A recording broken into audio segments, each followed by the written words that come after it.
Next, o banco digital que faz acontecer. Boa noite.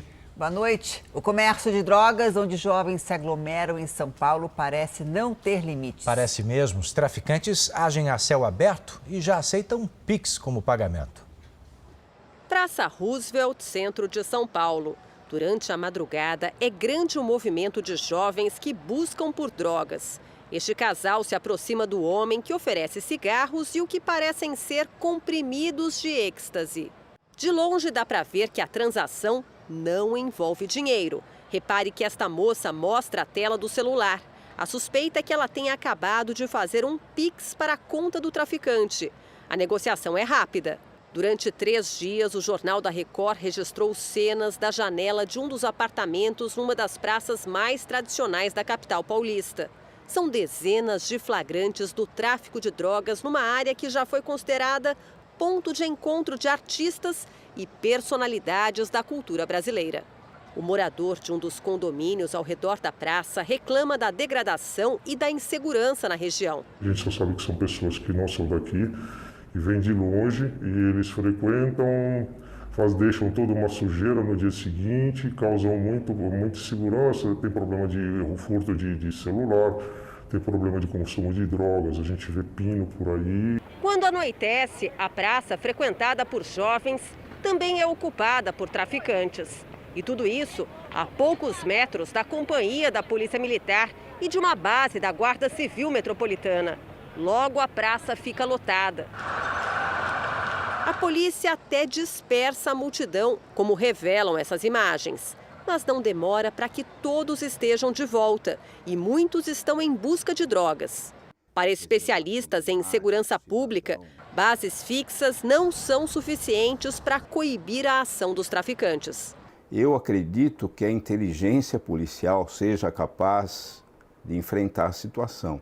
Não com policiais fardados andando no meio da multidão, mas com policiais à paisana, observando e percebendo quem são as pessoas. Enquanto medidas mais eficazes não são tomadas, a população ao redor da praça vive trancada. Só resta aos moradores denunciar. Tem que atacar na origem, né? Em vez de pegar os usuários, tem que pegar os fornecedores.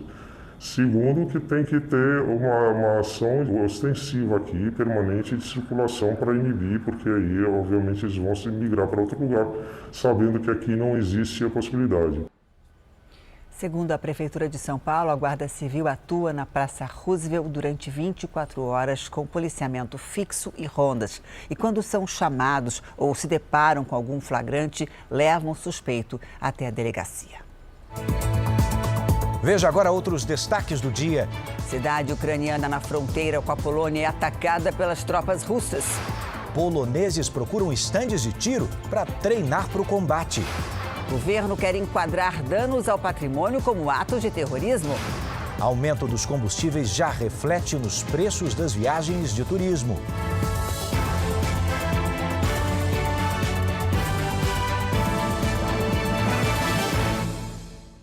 Oferecimento Beats, a conta digital em que você sempre ganha.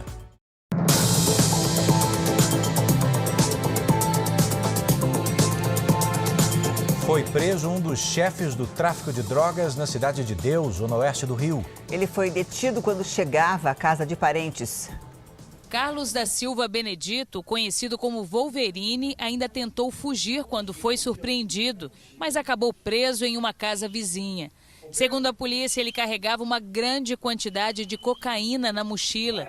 Wolverine é apontado como gerente do tráfico de drogas na comunidade e há algum tempo vinha sendo monitorado. A polícia foi cirúrgica, conseguiu identificar o foragido e ainda prendê-lo em flagrante por tráfico de drogas. Wolverine faz parte da maior facção criminosa do estado, que também controla a venda de drogas aqui na Cidade de Deus, uma das comunidades mais violentas do Rio.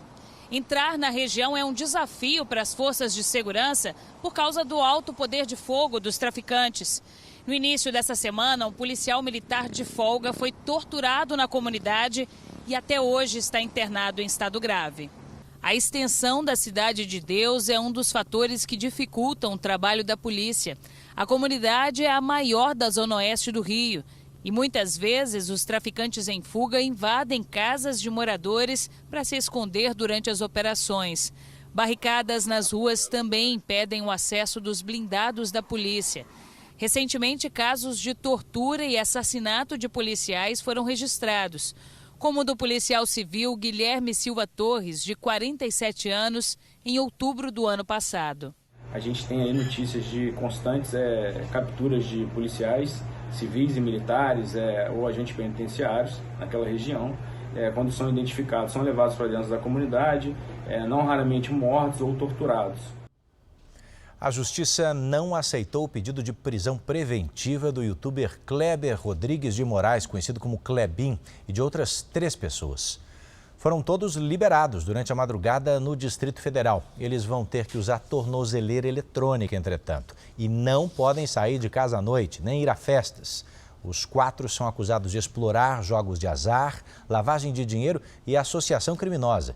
Segundo a polícia, em 2 anos, os suspeitos movimentaram 20 milhões de reais num esquema ilegal de rifas de carros de luxo, tudo pela internet. 4 crianças e uma jovem de 18 anos morreram afogadas numa barragem no interior do Ceará. Uma adolescente que estava com o grupo conseguiu se salvar. Barragem sem o conhecimento dos pais. Maria Clara, de 13 anos, ainda tentou socorrer os irmãos Raimundo Josiel, de 9 anos, e João Miguel, de 6, mas quase se afogou também. Além dos 2, morreram no acidente as irmãs Ana Vitória, de 7 anos, Mari Nayara, de 13 e Antônia Silvana, de 18 anos. A barragem fica no município Independência, a 300 quilômetros de Fortaleza. E agora vamos até a Baixada Fluminense, onde uma adutora se rompeu. A água invadiu casas, isso foi em Nova Iguaçu.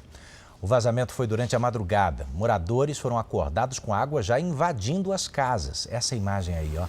Ninguém ficou ferido, ainda bem, mas o prejuízo é enorme.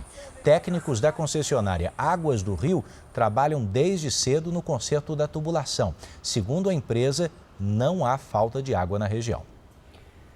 Em Minas Gerais, o Corpo de Bombeiros criou um curso para capacitar motociclistas. Importante, hein? Porque a intenção é reduzir os acidentes com motos, que fazem milhares de vítimas todos os anos no Brasil. O acidente de moto que Flávio sofreu ao ser fechado por um carro foi há 8 meses, mas ele ainda tem sequelas. Tentei desviar, mas não consegui por completamente e bati ali na lente traseira desse carro que estava na minha frente, aonde eu vim sofrer esse acidente, no qual eu cortei bem o meu joelho, o meu tornozelo, enfim, e quebrei uma costela. Dados do Ministério da Saúde mostram que de janeiro a julho do ano passado, o número de internações de motociclistas bateu recorde histórico. Mais de 71 mil pessoas que usam moto como meio de transporte foram internadas em hospitais públicos do país, vítimas de acidente de trânsito. A maioria com idade entre 20 e 29 anos de idade. Em Minas Gerais, o Corpo de Bombeiros do Estado atendeu mais de 10 mil ocorrências envolvendo motociclistas no ano passado. A gravidade dos casos levou à criação de um curso gratuito para quem usa a moto como meio de transporte ou para trabalhar, como os entregadores. Um treinamento para aumentar a prevenção de acidentes e conscientizar sobre a importância da segurança no trânsito. Toda a comunidade deve se engajar nessa prevenção do acidente, desse trauma com moto, que é uma epidemia, não só no Brasil, mas em todo o mundo. Daniele tirou a habilitação há 8 meses e logo depois sofreu um acidente. Fui descer a rampa do estacionamento do meu serviço e acabei não sabendo qual freio que eu apertei, de desespero, e acabei caindo e fraturando o osso da perna. Então eu fiquei com trauma, não quis andar mais de moto. Ela aproveitou a manhã de sábado para aprender mais sobre manutenção preventiva e manobras que podem evitar acidentes. O treinamento que eles dão é para prevenir, para a gente prevenir um acidente. E se todo mundo fizesse o que eles ensinam, a gente estaria evitando aí 50% de acidente. A gente continua em ruas e estradas, mas agora para falar do seu bolso. A alta no preço do frete do transporte rodoviário é mais um peso que chega ao bolso do consumidor. Esse aumento já começa a afetar o valor de vários produtos. A origem desse problema é o preço do óleo diesel. Mais de 60% de tudo que é transportado no Brasil passa pelas rodovias. E o trajeto entre a empresa e o cliente tem ficado cada vez mais caro. Eduardo já percebeu isso ao comprar os livros que precisa pela internet. Eu cheguei a pagar R$30 de frete e antes desse aumento absurdo, esse frete custaria em torno de R$12 a R$15. No ano passado, os custos do transporte rodoviário aumentaram em média 18%. Como as despesas continuaram a aumentar, a Agência Nacional de Transportes Terrestres, a ANTT, reajustou as tabelas do frete com índices que variam entre 11% e 14%. O maior vilão é o óleo diesel. De acordo com o levantamento semanal da Agência Nacional do Petróleo, o preço médio do diesel no Brasil chegou a R$ 6,75. Há um ano, era R$ 4,33. Aumento de 55%. De acordo com esse dono de transportadora, o aumento do diesel reduziu a rentabilidade e muitos caminhoneiros autônomos desistiram de trabalhar. Metade, mais ou menos, da frota nacional são de autônomos. Então, esse pessoal realmente sentiu muito. A preocupação muito grande hoje é de nós não termos mais autônomos para trabalharmos conosco. Aí entra a lei da oferta e da procura. Com menos caminhões na estrada e o mercado aquecido por causa principalmente das vendas pela internet, o preço do frete aumenta. É uma reação em cadeia. Thaís é confeiteira e teve que aumentar o preço dos doces porque ela também está pagando mais caro pela matéria-prima. A gente vai lá comprar, o preço está ótimo, né? Como em São Paulo e outras regiões, sem ser no nosso estado. Só que aí quando a gente vê o frete, aí a gente desanima de comprar. E ainda sobre o bolso do consumidor, a Páscoa será mais cara este ano. O preço dos ovos de chocolate subiu, mas mesmo assim o comércio espera um aumento nas vendas. Na fábrica de chocolates, o sábado foi de muito trabalho. E a produção não deve parar até a véspera da Páscoa. A empresa chegou a contratar mais 6 funcionários para dar conta das encomendas. Neste ano, a expectativa é de um crescimento de 15% nas vendas. Eu acho que na situação que o mundo está, é muito bom, né? E eu acho que daqui para frente as coisas vão melhorar, vão voltar ao eixo. O resultado da Páscoa neste ano deve ser o melhor aqui para a indústria desde que a pandemia começou. Mas para confirmar as vendas esperadas e não perder clientes, a empresa precisou enfrentar um desafio: como lidar com o aumento dos custos na produção dos ovos de Páscoa. Segundo a empresária, o chocolate nacional subiu mais de 10% e o importado 15%. Isso porque a demanda mundial está aquecida. Nos supermercados, um levantamento da Associação do Setor mostra que o aumento pode chegar a 40% no preço dos ovos de chocolate. Essa família já esperava uma Páscoa mais cara, por isso, no fim do ano passado, a Ana Luísa começou a juntar moedas. E meus pais geralmente me davam algumas moedas, porque eles sabiam que eu junto, e meu avô também, ele sempre juntava algumas moedas e no final a gente juntava tudo. Hoje foi dia de abrir o cofrinho. Hora de contar. E aí, quanto deu? 57,40. E lá foi a Ana Luísa gastar as economias.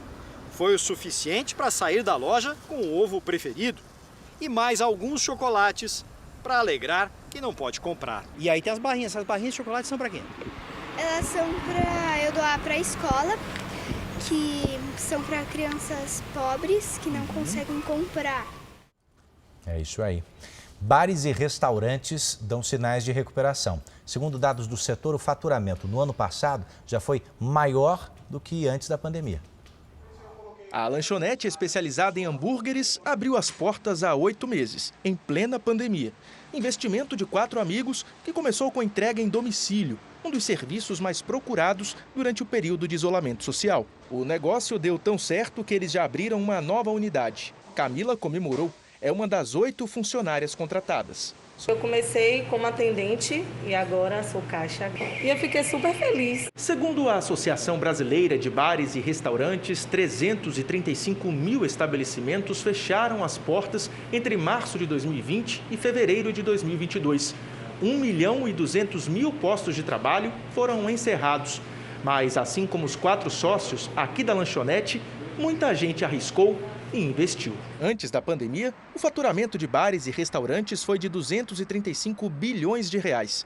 Em 2020, com as restrições na economia, o setor registrou queda de 60 bilhões. A recuperação veio no ano passado.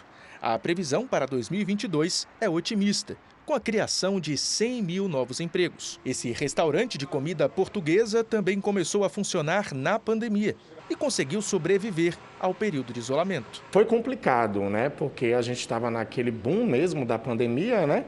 Então, a gente teve que arregaçar as mangas e enfrentar, né? E seguir em frente. Não é o caso de Rodrigo.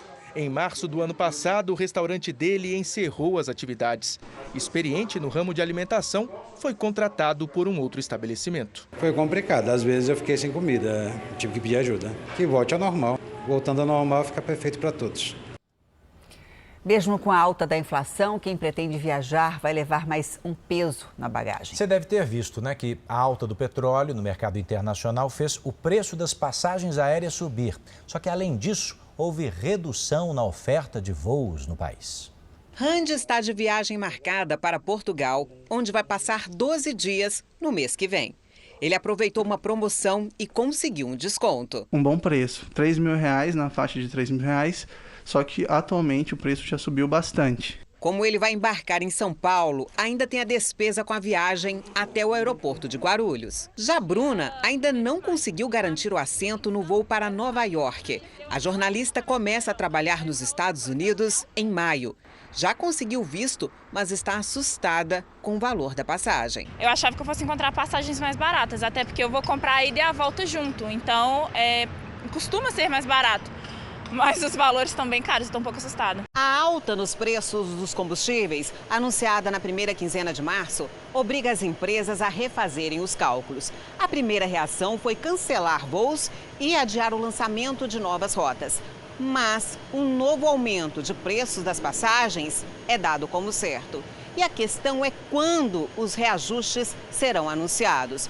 O setor aéreo diz que o cenário atual eleva os custos em até 30%.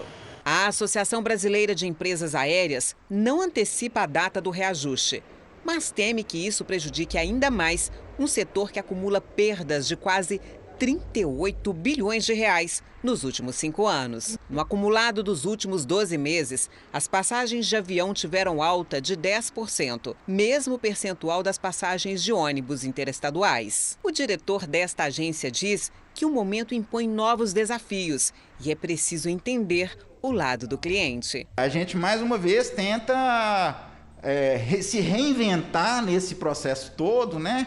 Através de um atendimento, de uma venda mais consultiva, né? Entendendo melhor as necessidades do cliente. Mais um grupo de refugiados ucranianos chegou hoje ao Brasil. Eles deixaram o país em guerra para tentar uma vida nova em São José dos Campos, interior de São Paulo. Pouca bagagem de quem saiu às pressas e escolheu o Brasil para recomeçar. O grupo, com 47 ucranianos, estava na Polônia e foi recebido no aeroporto de Guarulhos, em São Paulo, por uma organização de ajuda humanitária que atua em vários países. Em São José dos Campos, interior do estado, eles vão receber alimentos, moradia e aulas de português por pelo menos um ano. Esse é o segundo grupo de refugiados que vem ao país. O primeiro chegou na semana passada e seguiu para Curitiba. Adultos e crianças que enfrentam agora uma jornada de descobertas. Mas longe da guerra, podem ao menos enxergar o futuro. E a onda de refugiados provocada pela guerra na Ucrânia é a mais rápida da história. Segundo a ONU, quase 4 milhões de pessoas já deixaram o país em menos de um mês de invasão. É o maior número numa crise humanitária em 50 anos.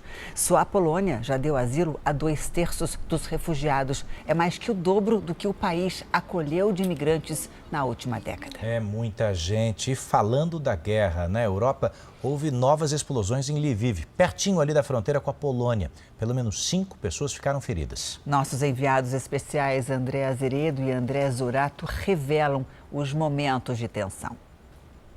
A fumaça densa e escura apareceu no horizonte de Lviv e abalou a aparente tranquilidade que milhares de ucranianos vinham experimentando por aqui mesmo com a guerra. Desse ponto aqui a gente consegue ver, é uma fumaça densa, escura, a gente vê fogo ali. Algumas pessoas relataram que ouviram explosões. Nós não ouvimos porque nós estávamos em um porão conversando com uma pessoa aqui de Lviv.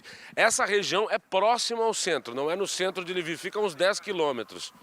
Era um depósito de combustíveis que pegou fogo. Perto dali, pessoas começaram a correr para se abrigar. O prefeito de Lviv afirmou que foram 3 explosões. Segundo ele, nenhum prédio residencial foi atingido. Pelas redes sociais, as autoridades ucranianas compartilharam um vídeo de um míssil que passou próximo à região atacada. O alerta de perigo de bombardeio em Lviv durou mais de 4 horas. A tensão está muito alta. Enquanto fechávamos a reportagem para o Jornal da Record, a sirene tocou novamente, todos fomos trazidos para o porão do hotel. É uma parte subterrânea, onde tem um teatro. Aqui na cidade, que fica a 70 quilômetros da fronteira com a Polônia, está a maior parte da imprensa mundial e a maioria dos ucranianos que tiveram que fugir do norte, do leste e do sul do país. Entre eles, Helena, a filha Sasha e os 7 cachorros.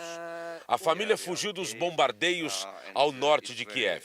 Mas o marido de Helena está lutando no fronte.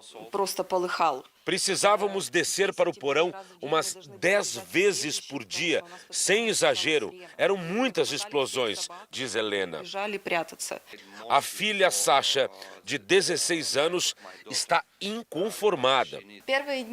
No início ficamos com medo, mas agora, não só eu, como todos os meus amigos, estamos com muita raiva dos russos.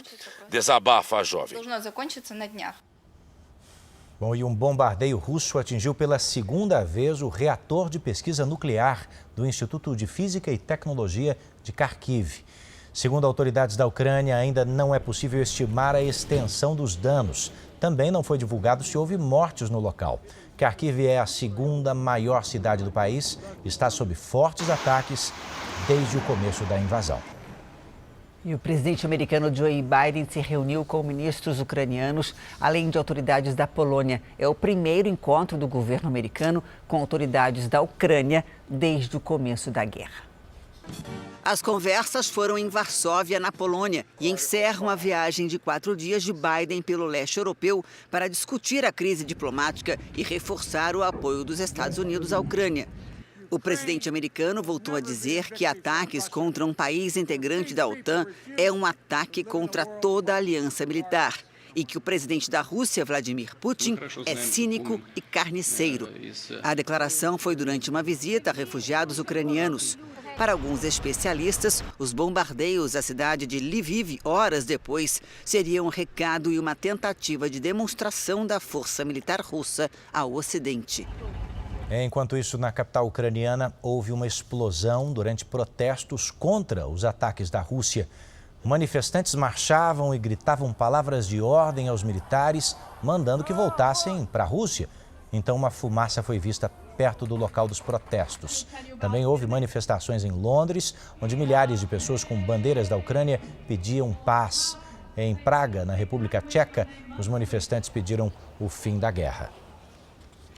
Neste domingo, você não pode perder a estreia do novo Câmera Record. A partir de agora, o programa tem a apresentação de Roberto Cabrini, você sabe que é um dos jornalistas mais premiados do país. Então você vai ver um documentário muito especial sobre os 23 dias de Cabrini na Ucrânia.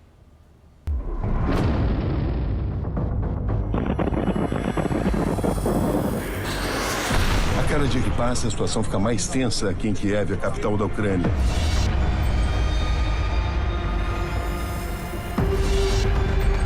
Vai ficando ainda mais fácil entender o que essa guerra significa para o cidadão comum.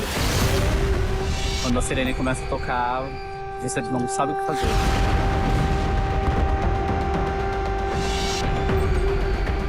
Já são cerca de 400 mil refugiados. Despedida, incerteza, separação.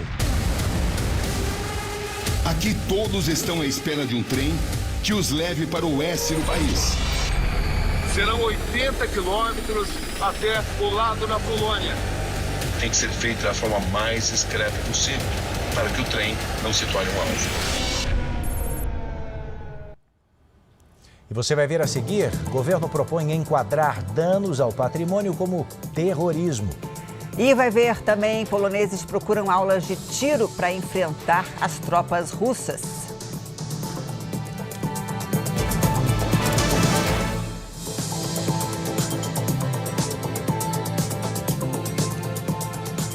O presidente Bolsonaro quer mudar trechos da lei para ampliar situações que poderiam ser consideradas legítima defesa. Ele apresentou um projeto de lei que também pretende enquadrar como terrorismo manifestações com dano ao patrimônio público.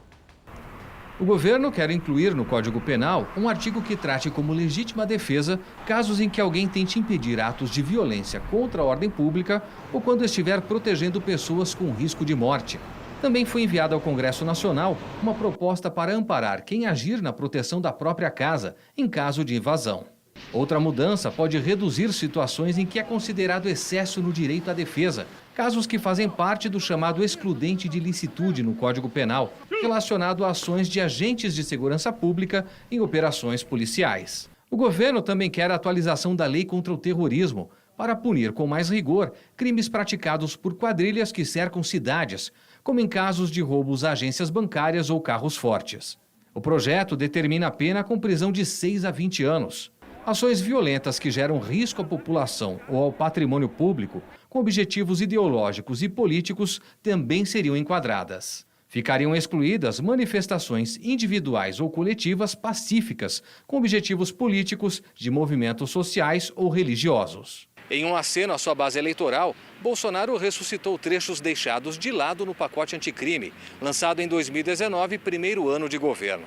O presidente incluiu a possibilidade de aumento de pena em relação à reincidência, ou seja, quando o acusado comete um crime novamente, que passaria de 5 para 7 anos de prisão. Para especialistas, as propostas devem beneficiar principalmente os agentes de segurança. Os projetos de lei apresentados pelo governo federal vem restabelecer uma situação de segurança para os agentes públicos, ou seja, os policiais que atuam no dia a dia no combate à criminalidade no país como um todo. Hoje, Bolsonaro visitou de moto comércios e comunidades na divisa entre o Distrito Federal e Goiás. Amanhã, o presidente participa de um evento do PL, partido pelo qual vai disputar a reeleição. O lançamento da pré-candidatura. E o pontapé inicial da campanha? Não começa a campanha ainda. A campanha 45 dias antes. Mas é mostrar que eu sou candidato à reeleição. Falando em PL, o partido ao qual o presidente Bolsonaro é filiado, o PL entrou com uma ação no Tribunal Superior Eleitoral contra o Festival de Música Lollapalooza, que acontece nesse final de semana em São Paulo. O partido pede ao TSE que sejam proibidas manifestações de apoio ou contra possíveis candidatos à eleição. O PL alega propaganda eleitoral antecipada. É que ontem, durante o festival, os cantores Pablo Vittar e Marina se manifestaram a favor do ex-presidente Lula.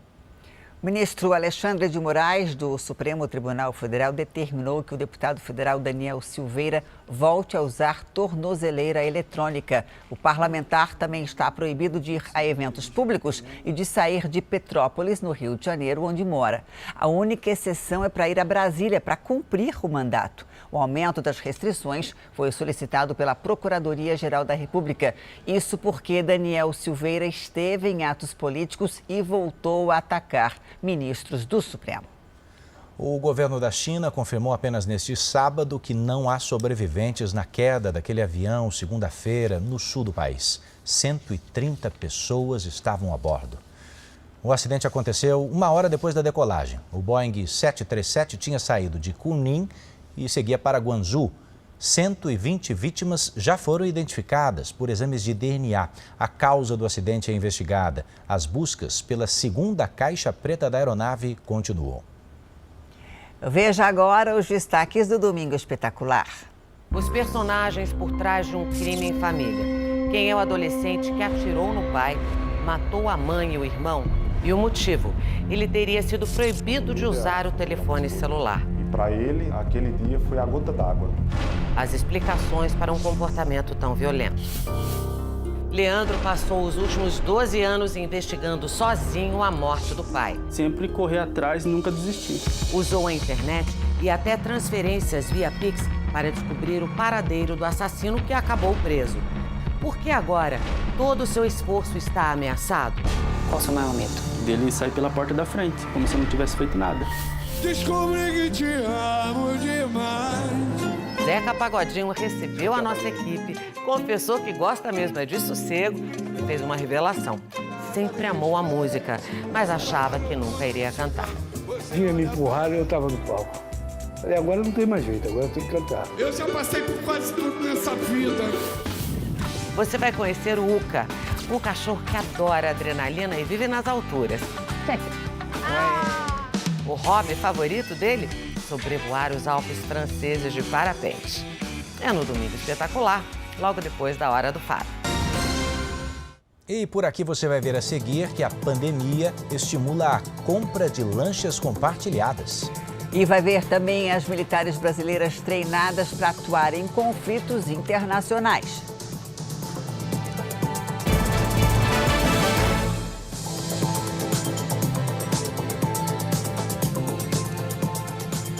Com a invasão russa à Ucrânia, muitos civis que nunca pegaram em armas agora procuram aulas de tiro para se defender. Perdão, Janine. A nossa equipe visitou um desses lugares, em Varsóvia, na Polônia. A guerra no leste europeu mexeu com a rotina deste estande de tiros na Polônia, país que faz fronteira com a Ucrânia. Martin, um dos donos, explica que o movimento de clientes aumentou em 30% no último mês. A maioria vem em busca de defesa pessoal por causa da proximidade do conflito, explica Martin. Quem chega aqui encontra uma espécie de menu com 160 armas. O preço médio é de €1 por projétil, em torno de R$6, e tem pacote até para crianças. Para entrar no estande de tiros é preciso proteção para os ouvidos e olhos. Essa é a arma mais procurada aqui nesse estande de tiros em Varsóvia, na Polônia. É o mesmo fuzil que foi entregue à população da Ucrânia para lutar contra as tropas russas. Um fuzil AK-47 ou um Kalashnikov, nome dado em homenagem ao criador do armamento, um russo, na época da extinta União Soviética. Com alto poder de destruição, os projéteis podem alcançar até 350 metros de distância. É uma arma presente no mundo todo e tem manutenção e uso simples. Por isso, em poucos minutos, Martin explica as regras básicas e até eu, que nunca segurei uma arma, consegui acertar o alvo de primeira, apesar do nervosismo. Essa jovem de 20 anos, da cidade de Odessa, no sul da Ucrânia, também segurou uma arma pela primeira vez. Mas para ela, a experiência tem um peso maior. Amigos e familiares já receberam fuzis para um possível combate contra as tropas russas. Margarita conta que está pronta para se defender, mas espera que não seja necessário. Aqui no Brasil, uma tentativa de assalto a 2 delegados terminou com um suspeito morto num bairro nobre de São Paulo. O assaltante usava uma mochila de entregador quando se aproximou das vítimas. O criminoso queria roubar um relógio importado de um dos policiais, mas foi baleado assim que anunciou o assalto. O homem, que tem passagens pela polícia, chegou a ser socorrido, mas morreu no hospital. Bombeiros trabalham há 3 dias no resgate de uma mulher. Ela caiu num poço desativado em Juazeiro do Norte, no Ceará. Na quinta-feira, ela estava em casa com uma vizinha quando o chão cedeu e as duas foram soterradas. A atendente de telemarketing Sônia Cristina da Silva, de 48 anos, tirava roupa do varal quando o chão da área de serviço cedeu e ela caiu num poço desativado. O risco de novos desabamentos fez com que as buscas fossem suspensas e depois retomadas por pelo menos 2 vezes. Pela manhã, as equipes instalaram tubulações no poço com auxílio de um guindaste para facilitar a drenagem. Um grupo de bombeiros do Batalhão de Busca e Salvamento de Fortaleza ajuda nos trabalhos.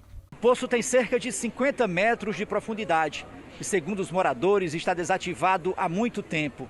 Para a estrutura não ceder ainda mais, os bombeiros precisam retirar a lama aos poucos, usando baldes.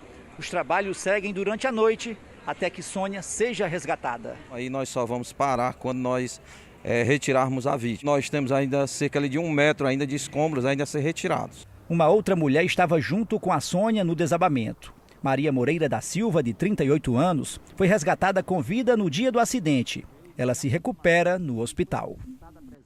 O Jornal da Record faz uma rápida pausa de 30 segundos. Na volta, você vai ver que o baterista da banda Foo Fighters reclamou de dores no peito antes de morrer na Colômbia.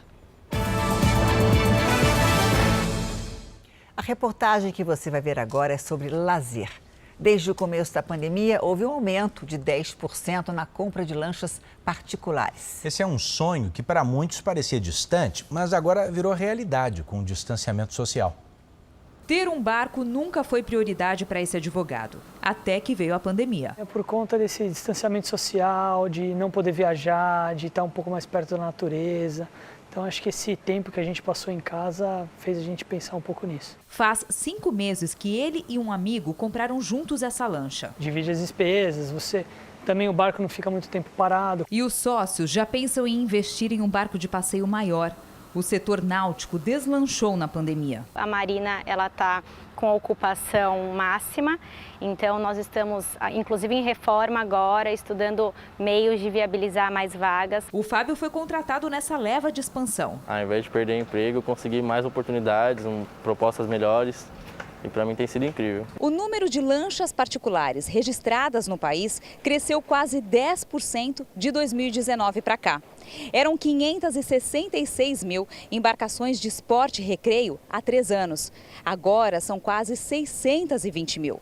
As cidades litorâneas perceberam esse aumento. Em Bertioga, litoral norte paulista, o movimento nas marinas cresceu 20% nos últimos 2 anos. No Canto do Indaiá, local conhecido na cidade com águas abrigadas, nunca se viu tanta lancha. É uma praia paradisíaca, maravilhosa, onde se antes ficavam dezenas de embarcações, hoje eu posso te dizer que passa de mais de uma centena de embarcações aos finais de semana. Em 2021, o faturamento do setor náutico no Brasil foi 10% maior do que no ano anterior. Hoje você tem aí um crescimento no mercado como um todo, desde embarcações de pequeno porte, que às vezes são compradas até compartilhadamente, e até embarcações de grande porte que foram substituídas, por exemplo, por casas de praia. O mercado ficou mais democrático.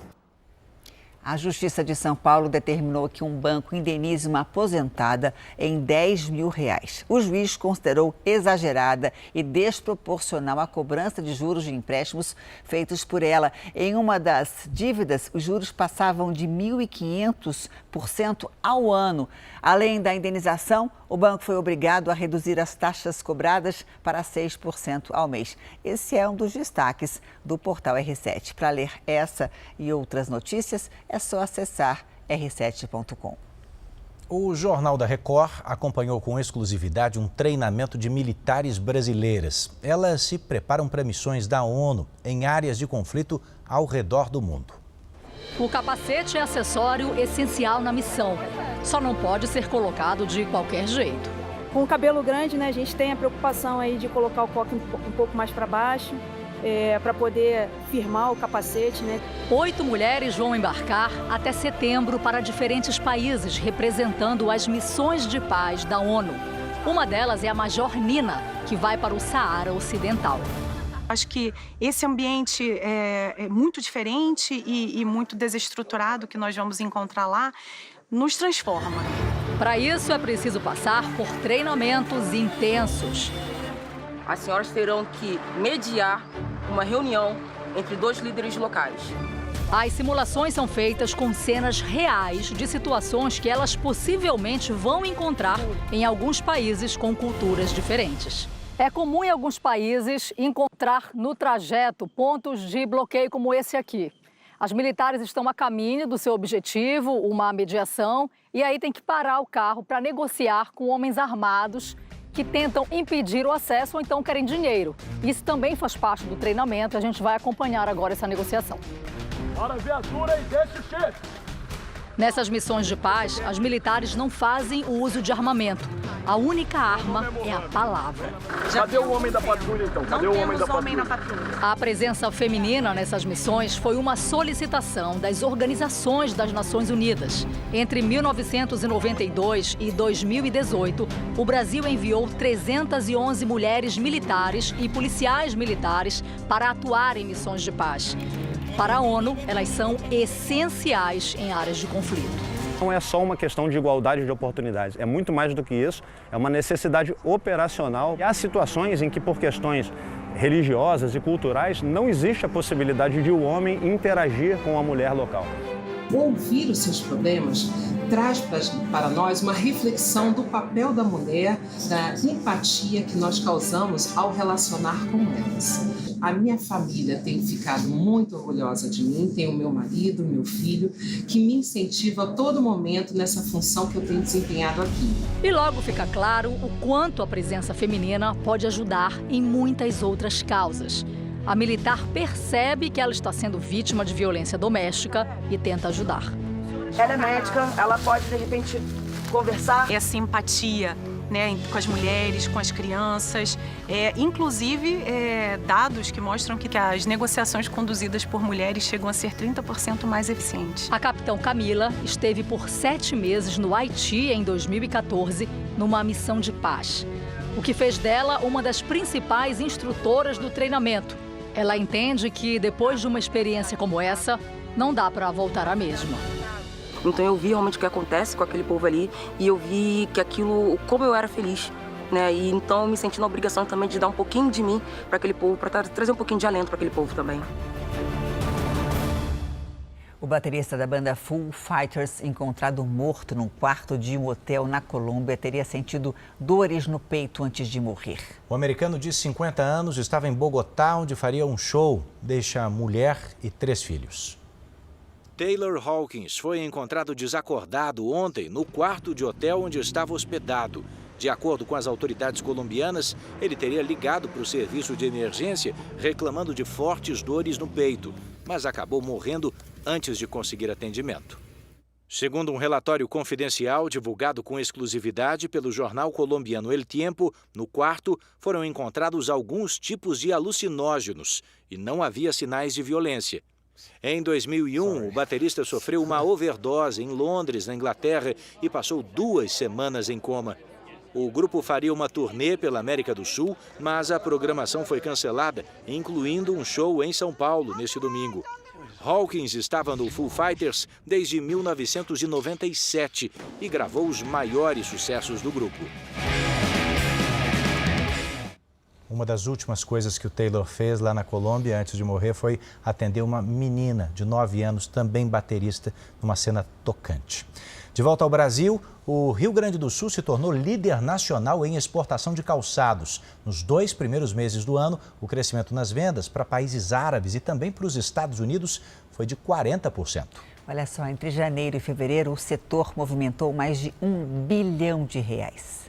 Estamos em Igrejinha, a 90 quilômetros da capital gaúcha, onde fica o 2º maior polo calçadista do país, atrás somente do cearense. São operários donos de uma responsabilidade gigante: fabricar 7 de cada 10 calçados femininos de conforto vendidos atualmente no Brasil.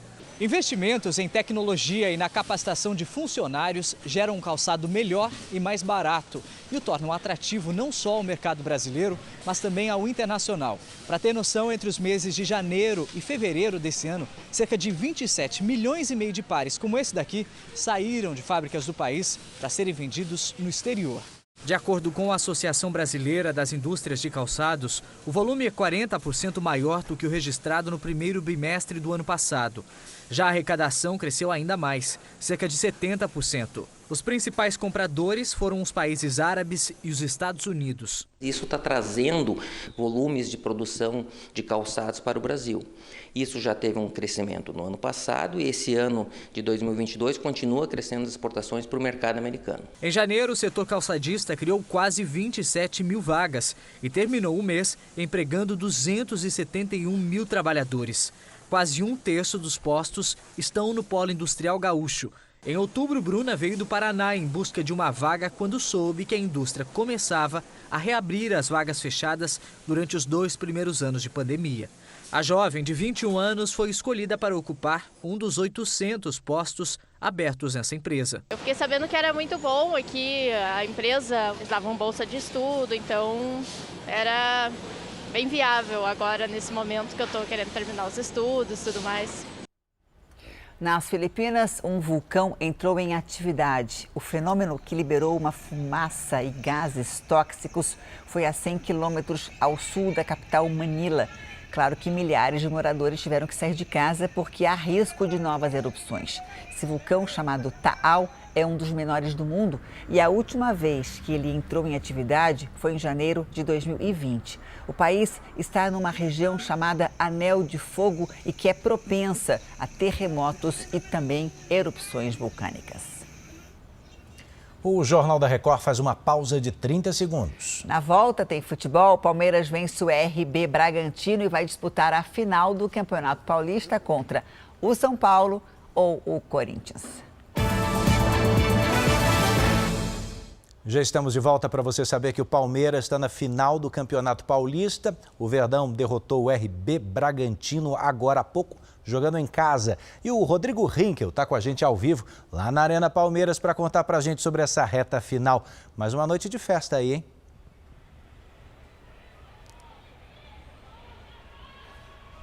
Boa noite, Edu, Janine, boa noite a todos. Pois é, uma boa fase interminável para os palmeirenses. Quase 40 mil torcedores comemoraram a vitória e a classificação aqui hoje na Arena. Essa vitória começou a ser construída logo no primeiro minuto da partida, com o gol do zagueiro Murilo. Depois disso, o RB Bragantino pressionou e conseguiu empatar com Léo Realpe de cabeça. Mas Rony recebeu de Rafael Veiga e marcou o segundo para garantir a vaga do Palmeiras na decisão. Esta será a terceira final seguida do Palmeiras no Campeonato Paulista. O time do técnico Abel Ferreira tenta retomar o título perdido na final do ano passado contra o São Paulo. Edu, Janine. Obrigado, Rodrigo. E amanhã tem clássico no Morumbi, vale vaga na final do Paulistão. São Paulo e Corinthians se enfrentam com transmissão ao vivo aqui na Record TV, isso a partir das 3h45 da tarde.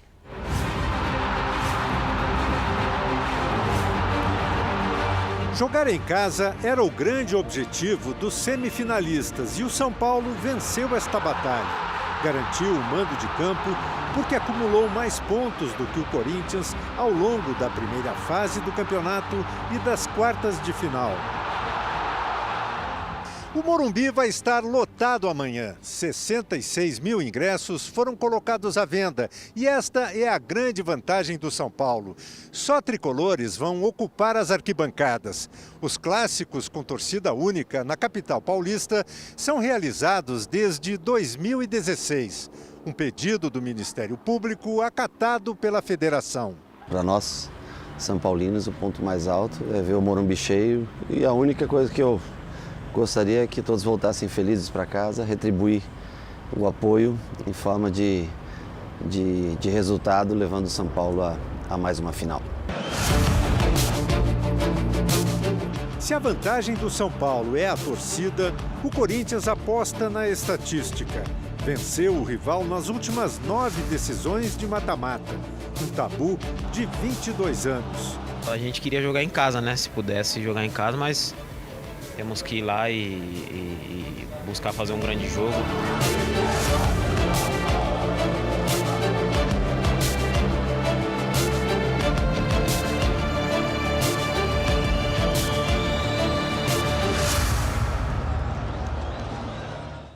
Bom, enquanto isso, no Rio, o Flamengo espera pelo adversário da final, que também sai amanhã. A Record TV transmite tudo ao vivo a partir das 13h45 da tarde. Melhor time da primeira fase, depois de vencer o jogo de ida da semifinal, o Fluminense entra em campo com vantagem sobre o Botafogo no Maracanã. O Botafogo precisa entrar inspirado na semifinal de amanhã para vencer por 2 gols de diferença e assim voltar a uma decisão do Cariocão. o que não acontece há 3 anos. A equipe conta com a força de El Toro. O atacante Erisson é o artilheiro do time com 6 gols e acredita que o alvinegro pode derrubar o favoritismo do adversário. Um grupo muito unido, a gente vem trabalhando muito forte durante a semana, a gente vem se preparando ainda mais para que quando houver o duelo a gente esteja concentrado e focado e preparado para que a gente possa sair com a vitória. Aqui no Fluminense, ninguém quer deixar essa oportunidade escapar. O time tem a melhor defesa do Cariocão, sofreu apenas 2 gols e para um zagueiro, essa semana é ainda mais especial. Nino completou 3 anos de clube, é um dos pilares da equipe tricolor.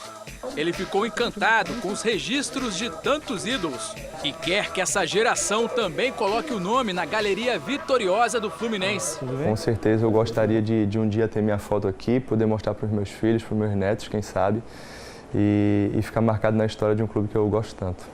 Se depender de referências, Nino pode ficar tranquilo. Thiago Silva, zagueiro que também vestiu a camisa do Fluminense, hoje é um dos grandes nomes da seleção. Olha a foto dos dois juntos, quando o Thiago ainda jogava pelo Paris Saint-Germain da França.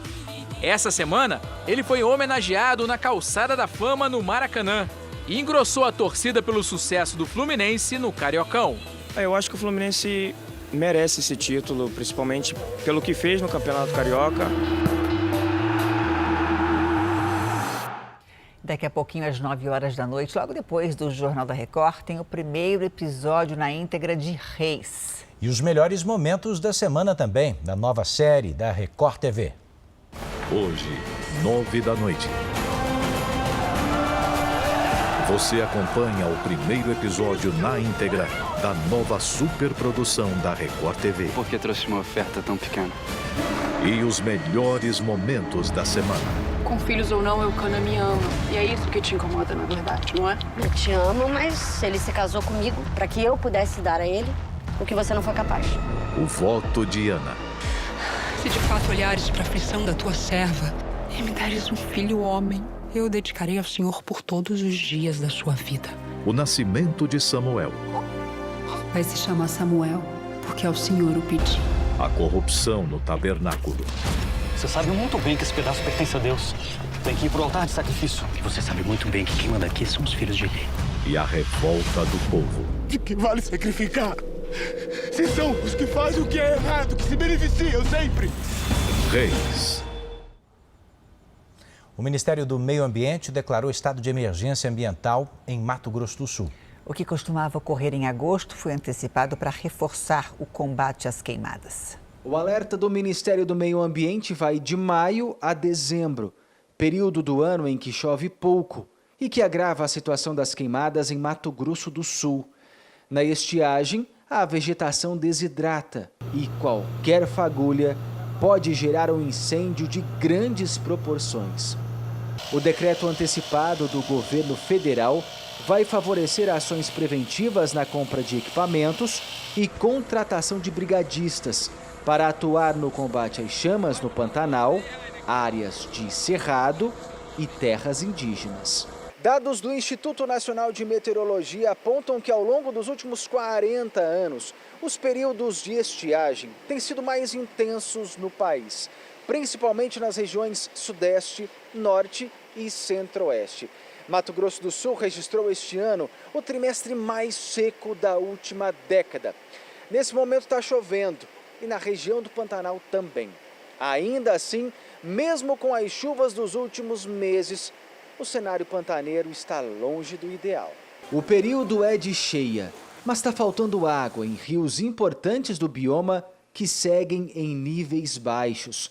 Sem água, as áreas úmidas diminuem e os animais que dependem desses locais para garantir a reprodução ficam comprometidos. Como nós estamos no final do período de chuva, então é preocupante o estágio que está o Pantanal do Mato Grosso do Sul, porque o do Mato Grosso, graças a Deus, choveu muito e lá tem bastante água. E essa água vai descer, mas não necessariamente tem volume suficiente para espraiar e começar a inundar a planície de uma forma maior, como normalmente aconteceria. Ao longo dos últimos 2 anos, a redução dos focos de incêndios florestais no Pantanal de Mato Grosso do Sul foi de mais de 63%. Uma notícia positiva, mas que pode melhorar. Nós temos que ir além, nós temos que ir na prevenção. E é isso que, acredito, a Corporação de Bombeiros e a sociedade está trabalhando para que aconteça. A gente vai agora à previsão do tempo. O tempo virou na região central do Brasil. Chove em alguns pontos do estado de São Paulo e também de Mato Grosso do Sul. Lidiane, boa noite para você. Essa chuva vai ganhar força amanhã? Vai sim, viu, Janine? Boa noite para você, Edu, para todo mundo aí que nos acompanha. Tem alerta para temporais neste domingo. As imagens de satélite mostram já muitas nuvens espalhadas pelo centro-norte do Brasil. A frente fria que chegou na sexta-feira continua sobre o sudeste. Atenção, litoral de São Paulo, estado do Rio de Janeiro e o sul de Minas. A quantidade de água pode provocar alagamentos e deslizamentos. No centro-oeste, no norte e na maior parte do nordeste, as pancadas acontecem a qualquer hora. E o nível dos rios segue alto em Rondônia, Acre, Pará, Maranhão e Tocantins. No sul, o destaque é o friozinho logo cedo. Pode gear nas serras gaúcha e catarinense.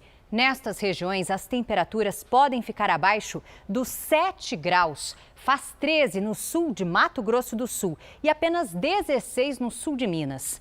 Domingo à tarde em Florianópolis com máxima de 26 graus. Em Belo Horizonte faz até 33.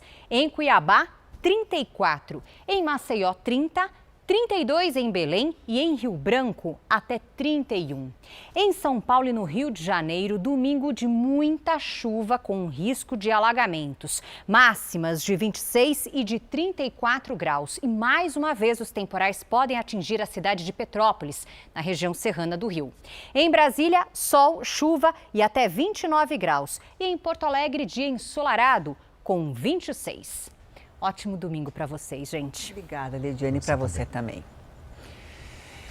O Jornal da Record faz agora uma pausa de 30 segundos. E na sequência você vai conhecer os estudantes brasileiros que enfrentam barreiras do idioma para fazer carreira no Japão. Estudantes brasileiros no exterior vencem o desafio do idioma e conquistam espaço no mundo. Vamos falar disso? A nossa equipe mostra agora como fazem as crianças no Japão, onde além da língua, a cultura, é bem diferente. Eu gosto de estudar artes.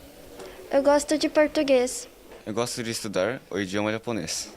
Se não fosse por alguns detalhes, como escrever ideogramas com pincéis ou trocar os sapatos na entrada, quase não restaria dúvida. Estamos dentro de uma sala de aula. Só que do outro lado do mundo, assim como esta, existem 36 escolas homologadas pelo governo brasileiro no Japão. Não importa a matéria, se é japonês, português ou matemática. Cada dia na escola é valioso, algo que nunca mais vai voltar depois que esses jovens se formarem, diz a professora de língua japonesa. Dos 206 mil brasileiros que vivem hoje no Japão, 40 mil são menores de idade. Muitos estudam em escolas japonesas, enquanto outros optam pelo ensino em português. Em todo o Japão, cerca de 4 mil alunos estudam em classes como essa. Além de seguir o currículo escolar brasileiro, eles têm aulas de japonês.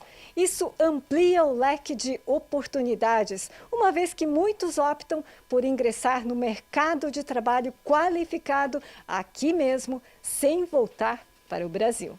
No Japão, às vezes eles não acham que eles conseguem entrar em um mercado de trabalho, porque a língua japonesa é muito difícil.